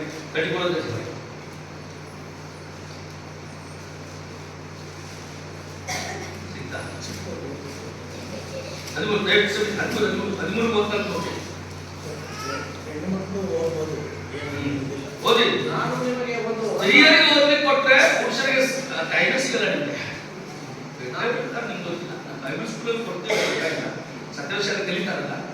208 ವರ್ಷ ಯಾವ ಪುರುಷನಿಗೂ ಸತ್ಯ ಓದೋ ಚಾನ್ಸಸ್ ಸಿಕ್ಕಿಲ್ಲ, ಅಷ್ಟು ಇರ್ತಾರೆ. ನನಗೆ ಭಯ ಆಗ್ತಿದೆ, ಒಂದು ಪ್ರಸಂಗ ಕೊಟ್ಬಿಟ್ರೆ ನಾನು ಅರಗಲ್ಲ, ಹಾಗೆ ಬಿಡೋದೇ ಯಾವ ಪ್ರಸಂಗ. ಯೋಹಾನ ಸುವಾರ್ತೆ 13ನೇ ಅಧ್ಯಾಯ 34-35 ವಚನ. ನಾನು ನಿಮಗೆ ಒಂದು ಹೊಸ ಆಜ್ಞೆಯನ್ನು ಕೊಡುತ್ತೇನೆ. ಹೊಸ ಆಜ್ಞೆ ಏನೆಂದರೆ, ನೀವು ಒಬ್ಬರನ್ನೊಬ್ಬರು ಪ್ರೀತಿಸಬೇಕು. ನಾನು ನಿಮ್ಮನ್ನು ಪ್ರೀತಿಸಿದ ಮೇರೆಗೆ ನೀವು ಸಹ ಒಬ್ಬರನ್ನೊಬ್ಬರು ಪ್ರೀತಿಸಬೇಕು ಎಂಬುದೇ. ನಿಮ್ಮೊಳಗೆ ಒಬ್ಬರ ಮೇಲೊಬ್ಬರಿಗೆ ಪ್ರೀತಿ ಇದ್ದರೆ ಎಲ್ಲರೂ ನಿಮ್ಮನ್ನು ನನ್ನ ಶಿಷ್ಯರೆಂದು ತಿಳಿದುಕೊಳ್ಳುವರು ಅಂದನು. ದೇವರ ನಾಮಕ್ಕೆ ಸ್ತೋತ್ರ. ಬಹಳ ಸ್ಪಷ್ಟವಾಗಿ ಹೇಳ್ತಾ ಒಂದು ಸ್ವಾಮಿ ತಾನು ಶ್ರಮೆ ಅನುಭವಿಸುವುದರ ಮುಂಚೆ ಶಿಷ್ಯರನ್ನು ಕರೆಸ್ತಾರೆ. ಶಿಷ್ಯರಿಗೆ ಕೆಲವು ವಿಶೇಷವಾದ ಸಂಗತಿ ಹೇಳ್ತಾರೆ. ಇನ್ಮೇಲೆ ಶ್ರಮೆಗೆ ಹೋಗುವಂತ ಸಮಯ, ಶಿಲುಬೆಗೆ ಹೋಗುವಂತ ಸಮಯ, ಶ್ರಮೆಯಲ್ಲಿ ಹೋಗುವಂತ ಸಮಯ, ಗೆತ್ಸೆಮನೆಗೆ ಹೋಗುವಂತ ಸಮಯ, ಗೆತ್ಸೆಮನೆ ದಾಟಿ ಬರುವಂತ ಸಮಯ, ಶಿಲುಬೆ ಹೊತ್ಕೊಂಡು ಹೋಗುವಂತ ಸಮಯ. ಈಗ ಗೊತ್ತಾಯ್ತು. ಜೊತೆಗಿದ್ದಂತ ಪೇತ್ರನು ಕೂಡ 3 ಸಾರಿ ಹಳ್ಳಗಳಿತಾನೆ. ಇದೆಲ್ಲ ಗೊತ್ತಾದ ಮೇಲೆ ಈಗ ಯೇಸು ಸ್ವಾಮಿ ಬಹಳ ಸಂಕಷ್ಟವಾಗಿ ಈಗ ಒಂದು ಹೊಸ ಆಜ್ಞೆಯನ್ನು ಕೊಡುತ್ತೇನೆ, ಏನೆಂದರೆ ಒಬ್ಬರನ್ನೊಬ್ಬರು ಪ್ರೀತಿಸಬೇಕು. ನಮಗನಿಸ್ತದೆ ಇಷ್ಟು ವರ್ಷದಿಂದ ನಾವು ವಿಶ್ವಾಸಿಗಳು ಒಬ್ಬರನ್ನೊಬ್ಬರು ಪ್ರೀತಿಸಬೇಕಿದ್ದು ಹೊಸ ಆಜ್ಞೆನ ನಮಗೆ ಬಹಳ ವರ್ಷದ ಗೊತ್ತಿದೆ ಇದು, ಅದನ್ನು ಪ್ರೀತಿಸೋದಿಲ್ಲ. ಬಹಳ ವರ್ಷದ ಕೇಳಿದ್ದೇವೆ, ಚಿಕ್ಕಂದ ಸಂಡೆ ಸ್ಕೂಲ್ನಿಂದ ಬೈಬಲ್ ಓದ್ತಿರುವಾಗ ಒಬ್ಬರೊಬ್ಬರು ಪ್ರೀತಿಸಲು ಗೊತ್ತಿದೆ, ಆದ್ರೆ ಪ್ರೀತಿ ಮಾಡೋದೇ ಇಲ್ಲ. ಸಮಸ್ಯೆ ಗೊತ್ತಿದೆ ಮಾಡಲ್ಲ. ನಾನು ಹೇಳ್ತೇನೆ, ಗೊತ್ತಿದ್ದವ್ರು ಮಾಡ್ತಾರೆ, ಗೊತ್ತಿದ್ದವ್ರು ಮಾಡ್ತಾರೆ. ನೋಡಿ ಗೊತ್ತಾ, ಈ ಸೆಷನ್ಗಳು ವಿಧಾನಸಭಾ ಲೋಕಸಭಾ ಸೆಷನ್ ನಡೀತಾ ಇರ್ತಲ್ಲ, ನೀವು ಯಾವಾಗಾದ್ರೂ ಭೇಟಿ ವಿಧಾನಸಭೆಗಳು ಭೇಟಿ ಕೊಡ್ಬೋದು. ವಿಶ್ವಾಸಗಳು ಇದ್ದಾರೆ, ಈಗಲೂ ಕೆಲಸ ಮಾಡ್ತಿರೋರು ಇದ್ದಾರೆ. ಕೆಲವರು ರಿಟೈರ್ಮೆಂಟ್ ಆಗ್ಬೋದು, ಕೆಲವರು ವಿಧಾನಸಭೆಯಲ್ಲಿ ಇದ್ದವರು ವಿಶ್ವಾಸಿಗಳೇ, ಸಭಾ ಹಿರಿಯರುಗಳಿದ್ರು ರಿಟೈರ್ಮೆಂಟ್ ಆದ, ಇನ್ನು ಕೆಲವರು ಇದ್ದಾರೆ ವಿಧಾನಸಭೆಗೆ ಹೋಗಿ. ಲೋಕಸಭೆಗೆ ಬರೋದ್ರು ಬನ್ನಿ, ಅಲ್ಲಿ ಕೆಲವರು ಇದ್ದಾರೆ ವಿಶ್ವಾಸಿಗಳು. ಹೋಗಿ ಕುತ್ಕೊಳ್ಬೋದು, ಸ್ವಲ್ಪ ಹೊತ್ತು ಸೆಷನ್ನು, ವಿಸಿಟರ್ ಪಾಸ್ ಕೊಡ್ತಾರೆ, ಬೆಳಗ್ಗೆ ಹೋಗಿ ಕುತ್ಕೊಳ್ಳೋಕ್ಕೆ. ಅವ್ರ ಜೊತೆ ಊಟಕ್ಕೆ ಕ್ಯಾಂಟೀನಲ್ಲಿ ಹೋಗಾಗ ತಮಾಷೆ ಗೊತ್ತಾಗ್ತದೆ ನಿಮಗೆ. ಇಲ್ಲಿ ಒಬ್ಬರ ಮನೆಯವರು ಕಚ್ಚಾಡ್ದಾಗ ಕಿರ್ಚಾಡ್ದಾಗ ಇಷ್ಟು ಕೊಯ್ದಾಗೆ ಚಿಗುರ್ತಾರೆ, ಕೆಳಗೆ ಹೋಗಿ ನೋಡಿದ್ರೆ ಅವರ ಒಂದೇ ತಟ್ಟೆ ತಿಂತಾ ಇರ್ತಾರೆ. ತಲೆ ಕೊಡ್ಬೇಕಾಗ್ತದೆ ದೊಡ್ಡದಾಗ್ತದೆ ಏನಪ್ಪ ಇಲ್ಲ. ಅವ್ರು ಒಬ್ಬರ ಮನೆ ಕಿರ್ಚಾಡ್ದಾಗ ಇಷ್ಟು ಮಾಡೋದು, ಜನ ನೋಡಿದ್ರೆ ಟಿವಿನಲ್ಲಿ ಎಷ್ಟು ಚಾನಲ್ ನೋಡೋದು, ಇಷ್ಟು ನೋಡಿ ಕೋಪ ನೋಡಿ ಪಕ್ಷಕ್ಕೆ ಎಷ್ಟು ಕೆಳಗೆ ಇಬ್ಬರು ಒಂದೇ ತಟ್ಟೆ ಇರ್ತಾರೆ. ಒಬ್ಬರನ್ನೊಬ್ಬರು ಪ್ರೀತಿಸ್ಬೇಕು, ಅವ್ರಿಗೆ ಗೊತ್ತಿದ್ದು ನಮ್ಗೆ ಓದ್ತೇವ್ರು ಓದೋದಕ್ಕೆ ಮಾಡ್ತಾರೆ. ಅದೇ ಸಮಸ್ಯೆ. ಒಬ್ಬರನ್ನೊಬ್ಬರು ಹೊಸ ಆಜ್ಞೆ, ದೇವರನ್ನು ಅರಿಯದಂತ ಅನ್ಯರಿಗೆ ಹಳೆ ಆಜ್ಞೆ. ಸ್ವಲ್ಪ ಗಮನಿಟ್ಟು ಕೇಳ್ತಾರೆ. ಶಿಷ್ಯರಿಗೆ ಹೇಳ್ತಾನೆ, 3.5 ವರ್ಷ ನನ್ನ ಜೊತೆಗಿದ್ದೀರಾ, ಪ್ರೀತಿಸ್ಬೇಕಂತ ಹೇಳಿದ್ದೆ, ಒಬ್ಬರನ್ನೊಬ್ಬರು ಪ್ರೀತಿಸ್ಬೇಕಂತ ಹೇಳಿದ್ದೆ, 3.5 ವರ್ಷಕ್ಕೆ ಹೇಳಿದ್ದೀರಾ, ಒಬ್ಬರನ್ನೊಬ್ಬರು ಪ್ರೀತಿಸ್ತೇನೆ ಅಂತ ಹೇಳಿ ತಂತಾರನ್ನು ಬಿಟ್ಟು ಶಿಷ್ಯರಾಗಿ ಬೇರೆ ಬೇರೆ ಕುಲ ಕುಟುಂಬದವರು ಬಂದಿದ್ದರು. ಎಲ್ಲರೂ ಒಬ್ಬರಲ್ಲಪ್ಪ, ಬೇರೆ ಬೇರೆ ಕುಲಗೋತ್ರದವರು, ಬೇರೆ ಬೇರೆ ಕುಟುಂಬದವರು, ಬೇರೆ ಬೇರೆ ಭಾಷೆಯವರು 12 ಜನ ಸೇರಿದ್ರು. ಅದಕ್ಕೆ ಸಭೆ ಅಂದ್ರೆ ಬೇರೆ ಬೇರೆ ಭಾಷೆ, ಬೇರೆ ಬೇರೆ ಕುಲ ಗೋತ್ರಗಳಿಂದ ಬಂದಂತ ಸಭೆ. ನಮ್ಮ ಸಭೆಗಳು ಏನಾಗಿದೆ, ನಮ್ಮ ರಾಜ್ಯದಲ್ಲಿ ಬಹುತೇಕ ಕುಟುಂಬಗಳು ಅವರೇ ಅಕ್ಕ ತಂಗಿ ಅಣ್ಣ ತಮ್ಮ ಚಿಕ್ಕಪ್ಪ ದೊಡ್ಡಪ್ಪ, ಫಿಸಿಕಲ್ ಗ್ರೋತ್, ಸ್ಪಿರಿಚುವಲ್ ಗ್ರೋತ್ ಎಲ್ಲ ಫಿಸಿಕಲ್ ಅಲ್ಲಿಂದ ಅವ್ರು ಬಿಟ್ಟರು, ಅವರು ಮಕ್ಕಳು ಎಲ್ಲ ದೊಡ್ಡ ಸಭೆ. ಅದೇ ಇಲ್ಲಿ ಇವ್ರು ಏನಾಗಿದೆ ಅಂದ್ರೆ, ಹೊಸ ಆಜ್ಞೆ 3.5 ವರ್ಷ ಕಾಲ ಶಿಷ್ಯರಾಗಿ ಯೇಸು ಸ್ವಾಮಿ ಜೊತೆಗೆ ನಡೆದವರಿಗೆ ಒಬ್ಬನವರು ಪ್ರೀತಿಸ್ಬೇಕಂತ ಕಲಿಸ್ತಾ ಇದ್ರು. ನಾನು ಪ್ರೀತಿಸಿದ ಹಾಗೆ ಅಂತ ಯೇಸು ಸ್ವಾಮಿಗೂ ಅವ್ರಿಗೂ ಸಂಬಂಧವಿಲ್ಲದಂತಹ ಬೆಸ್ತಗಾರನು ಸಮುದ್ರದಲ್ಲಿ ಬಲೆ ಹಾಕಿ ಮೀನುಗಳು ಜಗ್ಗಿಕೊಂಡು ಹೊರಗೆ ಬಂದ ತಕ್ಷಣ ಬಲೆ ಬಿಟ್ಟು ಬಾ ಅಂದಾಗ ಯೇಸು ಸ್ವಾಮಿ ಹತ್ರ ಬಂದಾಗ ನಾದಾಯಿತು ವಾಸನೆ. ನಿಮ್ಗೆ ಅನಿಸ್ತದ? ಸಿಮೋನ್ ಪೇತ್ರನನ್ನು, ಜಬ್ದೆ ಮಕ್ಕಳಾದ ಯಾಕೋಬನನ್ನು, ಇವರೆಲ್ಲ ಯೋಹಾನ ಕರೆದಾಗ, ಸ್ವಾಮಿ ಕರೆದಿದ್ರಲ್ಲ, ಚೆನ್ನಾಗೈತೆ ಸ್ವಾಮಿ, ಮನೆಗೆ ಹೋಗ್ತೇವೆ, ಗೆಸ್ಟ್ ರೂಮಲ್ಲಿ ಹೋಗ್ತೇವೆ, ಬಿಸಿನೀರು ಸ್ನಾನ ಮಾಡ್ತೇವೆ, ಸೋಪ್ ಹಾಕೊಳ್ತೇವೆ, ಒಳ್ಳೆ ಐರನ್ ಮಾಡಿದ ಬಟ್ಟೆ ಹಾಕೊಂಡು ಆಮೇಲೆ ಬರ್ತೇವೆ ಅಂತ ಬಂದಿದ್ರ? ಹೆಂಗ್ ಬಂದ್ರು ಅವರು? ಬಲೆಯನ್ನು, ದೋಣಿಗಳನ್ನು ಹಾಗೆ ಬಿಟ್ಟು ಕ್ರಿಸ್ತನನ್ನು ಹಿಂಬಾಲಿಸಿದ್ರು. ಹೆಂಗ್ ನಾಟಿರ್ಬೋದು ಗೊತ್ತಾ? ಅವರು ಎಷ್ಟು ವಾಸನೆ ಆಗಿರ್ಬೋದು. ಬಲೆ ಮೀನಿಡೋರ ಹತ್ರ ಹೋಗಿ 4 ದಿನ ಕಳೆದು ನೋಡ್ರೆ ಗೊತ್ತಾಗ್ತದೆ. ಇಲ್ಲ ನಮ್ಮ ಜೊತೆಗೆ ಬನ್ನಿ, ಮಾಲ್ವನ್ಗೆ, ಕಾರವಾರಿಗೆ, ಗೋಕಾಕ್ಕೆ ಕರ್ಕೊಂಡು ಹೋಗ್ತೇವೆ. 4 ದಿನ ಅವರು ಟೆಂಟಲ್ಲಿ ಮಲಗಿದ್ರೆ ಮನಸ್ಸೆಲ್ಲ ಬದಲಾಗ್ಬಿಡ್ತದೆ, ಎಲ್ಲ ಹೋಗ್ಬಿಡ್ತದೆ ಹೊರಗಿಂದೆಲ್ಲ. ಈಗ ಆ ಉಸಿರಿನಲ್ಲಿ, ಮೀನಿನ ವಾಸನೆಯಲ್ಲಿ ಅವ್ರ ಜೊತೆಗಿರುವಂತ ಅವರು ಅದೇ ಬಟ್ಟೆ ಹಾಕೊಂಡು, ಅದೇ ಸಮುದ್ರದಲ್ಲಿ ಹೋಗಿ, ಅದೇ ಮೀನನ್ನು ಇಟ್ಕೊಂಡು, ಅದೇ ಮೀನನ್ನು ಮಾಡ್ಕೊಂಡು, ಅದರಲ್ಲೇ ಮಲಗಿ ಮುಂಜಾನೆ ಎದ್ದು ಮುಖ ತೊಳ್ಕೊಂಡು ಇಷ್ಟೇ ನೀರನ್ನು ಮಾಡ್ಕೊಂಡು ಅಂತ ಹೋಗ್ಬಿಡ್ತಾರೆ. ಇಂಥ ಶಿಷ್ಯರು ಸ್ವಾಮಿ ಜೊತೆಗೆ ಬಂದು ಒಳ್ಳೆ ಪ್ರೀತಿಯಿಂದ ಅವ್ರನ್ನ ಹತ್ಕೊಂಡು, ಬನ್ನಿಪ್ಪ ನನ್ನ ಜೊತೆಗೆ ಬನ್ನಿ ಅಂತ ನಿಧಾನವಾಗಿ ಕರೆದುಕೊಂಡು ಹೋಗಿ ಬದಲಾವಣೆ ಬಗ್ಗೆ ಕಲಿಸಿದ್ದಾರೆ. ತಾನು ಪ್ರೀತಿಸಿದ ಕಾರಣ ಈಗ ನೀವು ಒಬ್ಬರನ್ನೊಬ್ಬರು ಪ್ರೀತಿಸಿ ಅಂತ ಹೇಳ್ಕೊಟ್ಟಿದ್ದಾರೆ. ಈ 3.5 ವರ್ಷಗಳ ಕಾಲ ಕಲಿತರು, ಪ್ರೀತಿ ಬಗ್ಗೆ ಹೇಳಿದರು. ಮತ್ತೆ ಈಗ ಸ್ವಾಮಿ ಬರುವಂತ ಕೆಲವೇ ಕ್ಷಣಗಳಲ್ಲಿ, ಕೆಲವೇ ತಾಸುಗಳಲ್ಲಿ ತಾನು ಶ್ರಮೆ ಅನುಭವಿಸಬೇಕು, ಶಿಲುಬೆಗೆ ಇರಬೇಕು. ಈಗ ಪ್ರೀತಿಯ ಬಗ್ಗೆ, ಒಬ್ಬರನ್ನೊಬ್ಬರು ಪ್ರೀತಿಸುವ ಬಗ್ಗೆ 3.5 ವರ್ಷಗಳ ಕಾಲ ಕಲಿಸಿದಂತ ಪಾಠ ಹೊಸ ಆಜ್ಞೆ ಅಂತ ಹೇಳ್ತಾ ಇದ್ದಾರೆ. ಅರ್ಥ ಆಗ್ತದೆ? ಎಲ್ಲ ಬೈಬಲ್ ಕಾಲೇಜುಗಳಲ್ಲಿ ಡಿಗ್ರಿ ಕೋರ್ಸ್ 3.5 ವರ್ಷ ಇರ್ತಾರೆ. ಯಾಕೆ ಗೊತ್ತಾ? ಇದಕ್ಕೆ ಇವ್ರ ಬೈಬಲ್ ಕಾಲೇಜಲ್ಲ, ಎಲ್ಲ ಡಿಗ್ರಿಗಳಲ್ಲಿ 3 ವರ್ಷನೇ. ಪ್ರಾಕ್ಟಿಕಲ್ 6 ತಿಂಗಳು ಇರ್ತಾರೆ, ಇಂಟರ್ನ್ಶಿಪ್, ಅದು 3.5 ವರ್ಷ. ಯಾಕಂದ್ರೆ ಶಿಷ್ಯರಿಗೆ ಇಸ್ಲಾಮಿ ಕಲಿತಿದ್ದ ಪ್ಯಾಟರ್ನ್ ಇವ್ರು ಮಾಡಿದ, ಯೂನಿವರ್ಸಿಟಿಗಳು ಮಾಡಿದ ಪ್ಯಾಟರ್ನ್ ಅದೇ.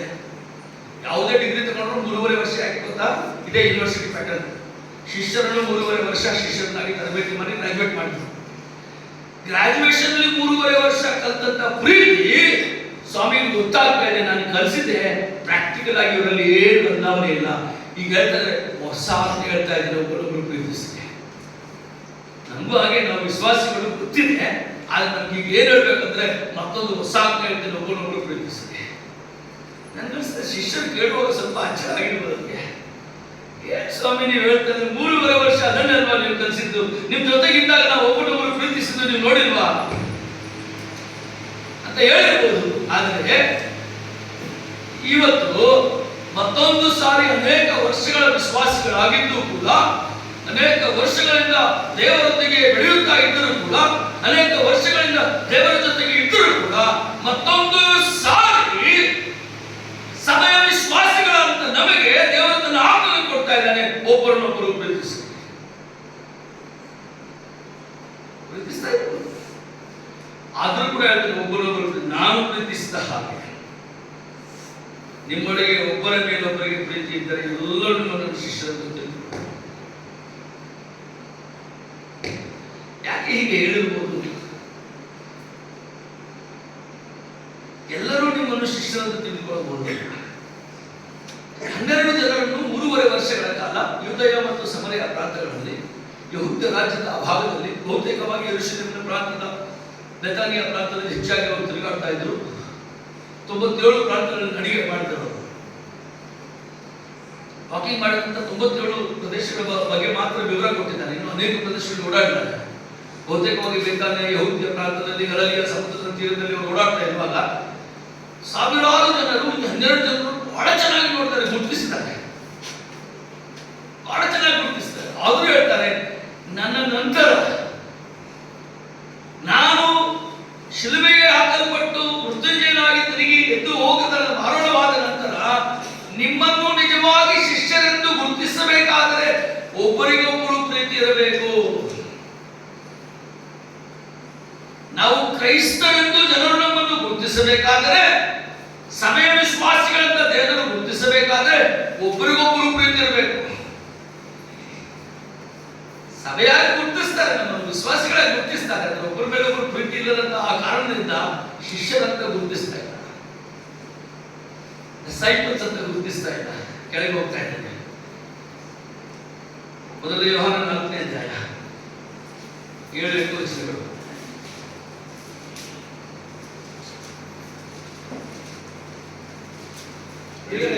ನಾವು ಒಬ್ಬರನ್ನೊಬ್ಬರು ಪ್ರೀತಿಸೋಣ, ಪ್ರೀತಿಯು ದೇವರಿಂದಾಗಿದೆ ಮತ್ತು ಪ್ರೀತಿ ಮಾಡುವ ಪ್ರತಿಯೊಬ್ಬನು ದೇವರಿಂದ ಹುಟ್ಟಿದವನು, ದೇವರನ್ನ ಬಲ್ಲವನು ಆಗಿದ್ದಾನೆ.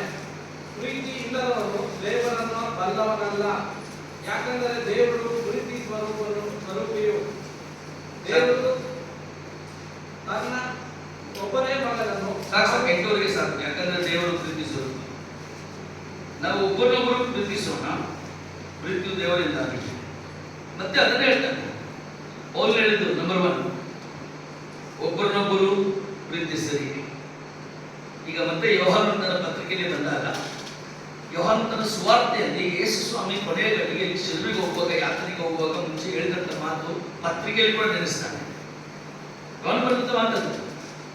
ಯೋಹಾನ ಅತಿ ಪ್ರಿಯರಾದಂತ ಶಿಷ್ಯರು, ಎದೆಗೆ ಒಲಿಯುವಂತ ಶಿಷ್ಯರು, ಬಹಳ ಸಮೀಪವಾಗಿದ್ದಂತ ಶಿಷ್ಯರು. ಎಷ್ಟು ಸಮೀಪವಾಗಿದೆ ಗೊತ್ತಾ ಪ್ರೀತಿ ಬಗ್ಗೆ? ಯಾಕೆ ತಿಳ್ಕೊಂಡ? ಯೋಹಾನನ ಪತ್ರಿಕೆಯಲ್ಲಿ, 3 ಪತ್ರಿಕೆಗಳಲ್ಲಿ, ಇದು ಯೋಹಾನನ ಸುವಾರ್ತೆಯಲ್ಲಿ, ಪ್ರಕಟಣೆ ಗ್ರಂಥಕ್ಕೆ ಬರುವಾಗ ಪ್ರೀತಿ ಬಗ್ಗೆ ಹೆಚ್ಚಿನ ವಿವರ ಕೊಡ್ತಾನೆ ಯೋಹಾನ. ಬಹಳ ಪ್ರೀತಿ ಬಗ್ಗೆ ಪತ್ರಿಕೆಗಳಲ್ಲಿ ಕೂಡ ಪ್ರೀತಿ ಅಂದ್ರೆ ಯಾರು, ದೇವರೇ ಪ್ರೀತಿ, ನಮ್ಮಲ್ಲಿ ಪ್ರೀತಿ ಇಲ್ಲ. ಬೆಳಕಂದ್ರೆ ಯಾರು, ದೇವರೇ ಬೆಳಕು, ನಾವು ಬೆಳಕಲ್ಲ, ನಾವು ಕತ್ತಲೆಯವರು, ಎಲ್ಲಷ್ಟು ಬೆಳಕು ನಮ್ಮಲ್ಲಿಲ್ಲ, ಆತನಿಂದ ಬೆಳಗಿಸಲ್ಪಟ್ಟೇವೆ. ಪ್ರೀತಿ ಇಲ್ಲದವನು ಸಹೋದರ ಅಲ್ಲ, ಪ್ರೀತಿ ಇದ್ದ ವಿಶ್ವಾಸಿ ಅಲ್ಲ, ಅನೇಕ ವಿಷಯ ಬರೀತಾನೆ. ಯಾಕಂದ್ರೆ ಯೋಹಾನನ 3.5 ವರ್ಷಗಳ ಕಾಲ ಟ್ರೈನಿಂಗ್ ಸ್ವಾಮಿ ಎದೆಗೆ ಒಳಗಿದ್ದಾರೆ. ಯಾವಾಗಲೂ ಸ್ವಾಮಿ ಪಕ್ಕದಲ್ಲಿ ಕೂರುವಾಗ ಸುಮ್ಮನೆ ಭುಜಕ್ಕೆ ಭುಜ ಹತ್ತಲ್ಲ, ಅವನು ತಲೆನೇ ಎದೆಗೆ ಒಳಗಿರಿಸ್ತಾನೆ. ಅದರ ಮುಡಿ 5 ನಿಮಿಷಕ್ಕೆ ಮುಗಿಸ್ಬೇಕಂತೆ ಪ್ರಾರಂಭ ಮಾಡಿದಂತ ಅನಿಸ್ತದೆ. ಒಂದು ತಾಸು ಯೋಹಾನನ ಜೀವನ ಹೆಂಗಿತ್ತಂದ್ರೆ, ಸುಮ್ಮನೆ ಕೂರಲ್ಲ, ಭುಜಕ್ಕೆ ಭುಜ ಹಾಕಲ್ಲ, ಕಾಲ ಮೇಲೆ ಕಾಲ ಹಾಕಲ್ಲ. ಸ್ವಾಮಿ ಯೇಸು ಸ್ವಾಮಿ ಎದೆಗೋಗಿ ತಲೆ ಒಳಗಿಸ್ತಾನೆ. ನನಗೆ ಅನಿಸ್ತದೆ ಇಲ್ಲಿಂದ ಬಡಿತ ಬರ್ತಿದ್ದಲ್ಲ, ಟಕ್ ಟಕ್ ಟಕ್ ಇಟ್ಕೆ ಆಗ್ತಿರಿ ಬರ್ತಿದ್ದಾರೆ. ಇಲ್ಲಿಂದ ಏನೇನು ಬರ್ತಿರ್ತಾರೆ ಎಲ್ಲ ಕಾರಣ ಮಾಡ್ತಾ ಇದ್ದಾರೆ, ಎಲ್ಲ ಗ್ರಹಿಸ್ಕೊಳ್ತಾ ಇದ್ದಾರೆ. ಇಷ್ಟು ಸಮೀಪವಾಗಿದ್ದ ಕ್ರಿಸ್ತನ ಪ್ರೀತಿ ಬಗ್ಗೆ ಆಳವಾಗಿ ತಿಳಿದುಕೊಂಡು ಅದಕ್ಕೆ ಹೇಳ್ತಾನೆ. ಮೊದಲನೇ ಈ ಯೋಹಾನನಿಗೆ ನಾವು ಓದಿದಾಗ, ಒಬ್ಬನು ದೇವರು ಪ್ರೀತಿಯಾಗಿದ್ದಾನೆ, ಪ್ರೀತಿಯು ದೇವರಿಂದ ಆಗಿದೆ. ಪ್ರೀತಿ ಮಾಡುವ ಪ್ರತಿಯೊಬ್ಬರು ದೇವರಿಂದ ಹುಟ್ಟಿದವನು, ದೇವರನ್ನು ಬಲ್ಲವನು ಆಗಿದ್ದಾನೆ. ಪ್ರೀತಿ ಇಲ್ಲದವನು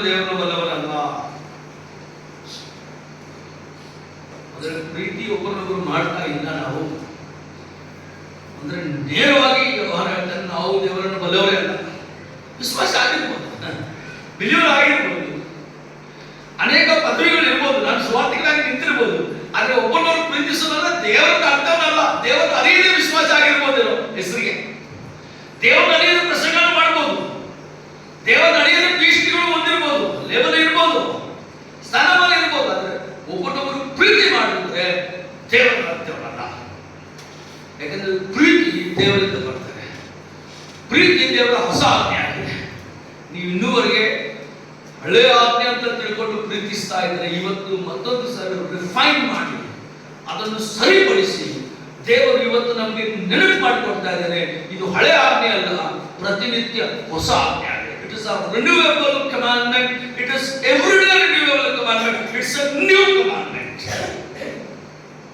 10 ದಶಾಂಶಗಳನ್ನು ಪೂರ್ತಿ ಸಮೈಕ್ಯ ಮಾಡಿ ಅವನ್ನೆಲ್ಲ ಒಂದೇ ಭಾಗಕ್ಕೆ ತಂದು ಒಂದೇ ಇದರಲ್ಲಿ ಹಾಕಿ ಹಿಂಡಿ 5 1 ಮಾಡಿದ. 10ಗಳನ್ನು ಒಂದೇ ಸ್ಥಳಕ್ಕೆ ತಂದು ಹೀಗೆ ಹಿಂಡಿ 2 ಭಾಗ ಮಾಡಿ 1 5 ಒಂದು ಕಡೆ, 1 5 ಒಂದು ಕಡೆ, 1 5 ಏನ್ ಮಾಡಿದ?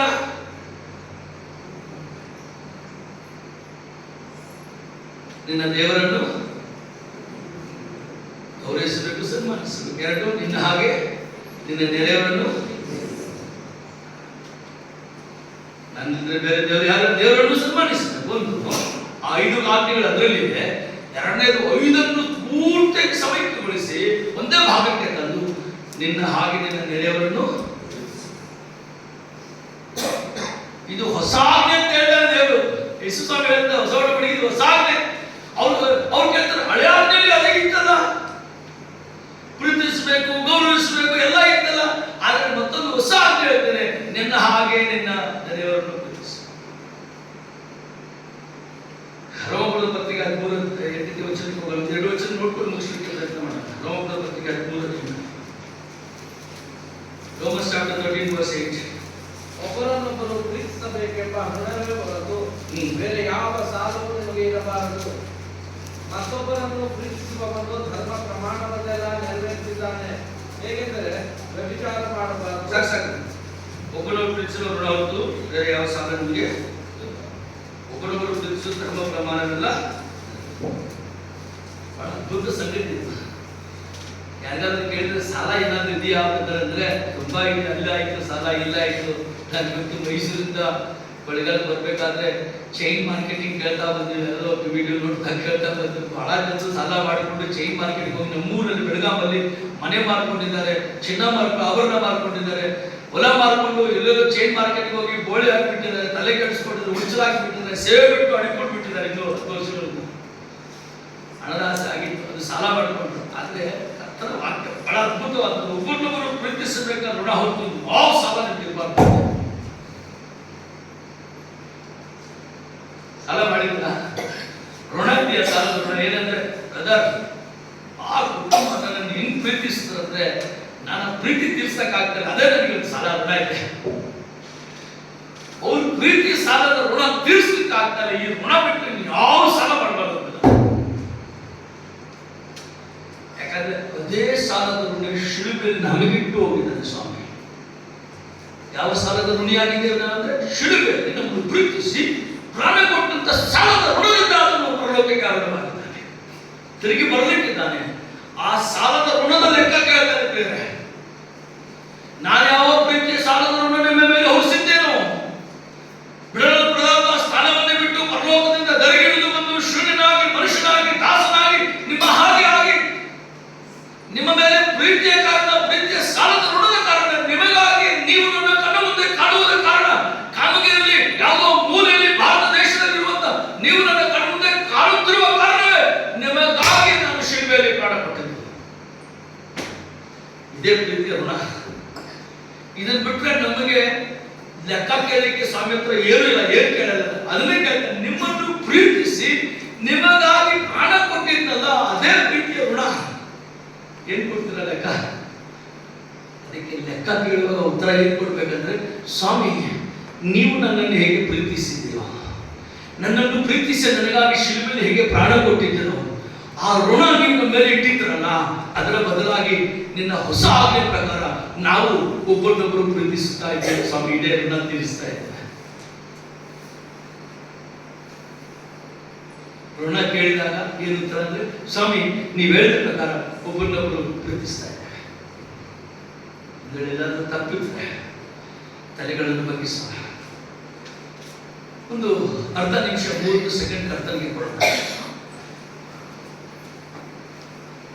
ಈ ವಾರ್ಷಿಕೋತ್ಸವದ ಸಂಭ್ರಮದ ದಿನಗಳು ಪ್ರಾರಂಭವಾಗಿವೆ.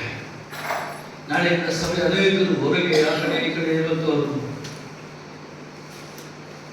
ನಾಳೆ ರಜಾ ದಿನವನ್ನು ಉಪಯೋಗಿಸಿಕೊಂಡು ಅನೇಕರು ಸಭೆಯಾಗಿ ಪೂರ್ತಿ ಸೇರಲಿಕ್ಕೆ ಬರಬೇಕು. ಸೇರಿದಂತ ನಾವೆಲ್ಲರೂ ಕೂಡ ಇವತ್ತು ಪ್ರಾರಂಭದ ದಿನದಲ್ಲಿ ಬಹಳ ಪ್ರಾಮುಖ್ಯವಾದಂತಹ ವಿಷಯ, ಕರ್ತನು ಆದಿನ ಥೆಸಲೋನಿಕ ಪಟ್ಟಣದ ವಿಶ್ವಾಸಿಗಳಿಗೆ ಬರೆದಂತ ಮಾತು ಇವತ್ತು ನಾವು ನಮ್ಮ ಸಭೆಗೆ, ನನಗೆ, ನನ್ನ ಕುಟುಂಬಕ್ಕೆ ಅನ್ವಯಿಸಿಕೊಳ್ಳಲು.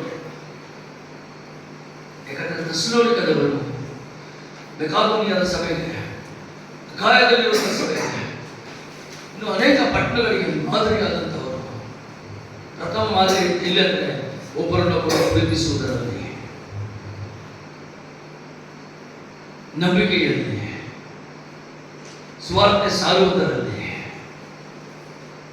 ತಾವು ಕೇಳಿದ್ದನ್ನು ಹೇಳದೆ ಮಲಗುವವರಲ್ಲ, ಅದರಲ್ಲಿ ಅವರು ಮಾದರಿಯಾಗಿದ್ದರು. ಪ್ರೀತಿಯ ದೇವಜನರೇ, ಪ್ರೀತಿಯ ಶಿಷ್ಯರೇ, ಅನೇಕ ಸಹಸ್ರ ವರ್ಷಗಳು, 100 ವರ್ಷಗಳು ದಾಟಿದ ನಂತರ ಕೂಡ ನಾವಿನ್ನೂ ಪ್ರೀತಿಯಲ್ಲಿ ಕೊರತೆ ಇದ್ರೆ, ಒಬ್ಬರನ್ನೊಬ್ಬರು ಪ್ರೀತಿಸ್ತಾ ಇಲ್ಲ, ನಮ್ಮ ನಾವೇ ಪ್ರೀತಿಸ್ಕೊಳ್ತಾ ಇದ್ದಾರೆ. ಅದನ್ನು ಸತ್ಯವೇದ ಕೂಡ ಸ್ವಾರ್ಥ ಪ್ರೀತಿ ಅಂತ ಕರೀತಾರೆ. If you have forgotten to love one another and you are loving yourself, that is called selfish love.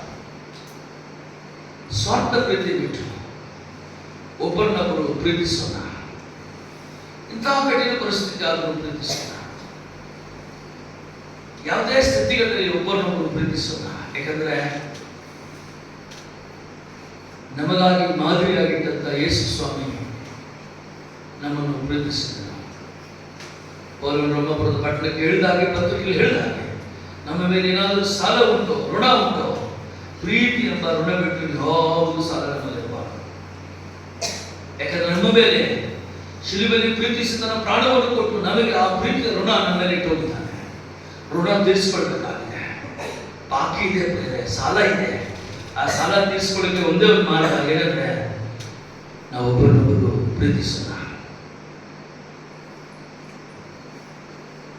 ಕೊರತೆಗಳಿದ್ದರೆ ಸ್ವಾಮಿ ಹತ್ರ ಕೇಳೋಣ, ಸ್ವಾಮಿ ಕಣ್ಣ ಮುಂದೆ ಇಡೋಣ. ಎಲ್ಲೋ ಒಂದ್ ಕಡೆ ಕೊರತೆ ಇತ್ತು, ಒಬ್ಬರನ್ನೊಬ್ಬರು ಪ್ರೀತಿಸ್ಲಿಕ್ಕೆ ಆಗ್ತಾ ಇರಲಿಲ್ಲ. ಇವತ್ತು ಸಂಜೆ ವೇಳೆಯಲ್ಲಿ ಕೂಟದ ಪ್ರಾರಂಭದಲ್ಲಿ ಕರ್ತನಿಗೆ ಹೇಳೋಣ, ಸ್ವಾಮಿ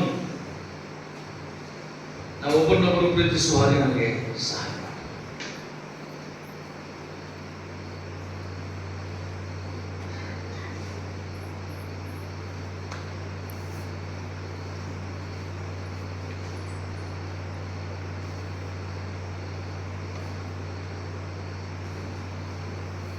ಹಾಗೆಯೇ ನಮ್ಮ ತಲೆಗಳನ್ನು ಬಾಗಿಸಿರುವಾಗ 2 ನಿಮಿಷ ನಮ್ಮ ಹೃದಯದಲ್ಲಿ ಕರ್ತನು ಹೇಳಿದಂಥ ವಾಕ್ಯಕ್ಕೆ ವಿಧೇಯರಾಗಿ ಆತನ ಜೊತೆಯಲ್ಲಿ ಮಾತಾಡೋಣ. ವಾಕ್ಯವನ್ನು ನಾವು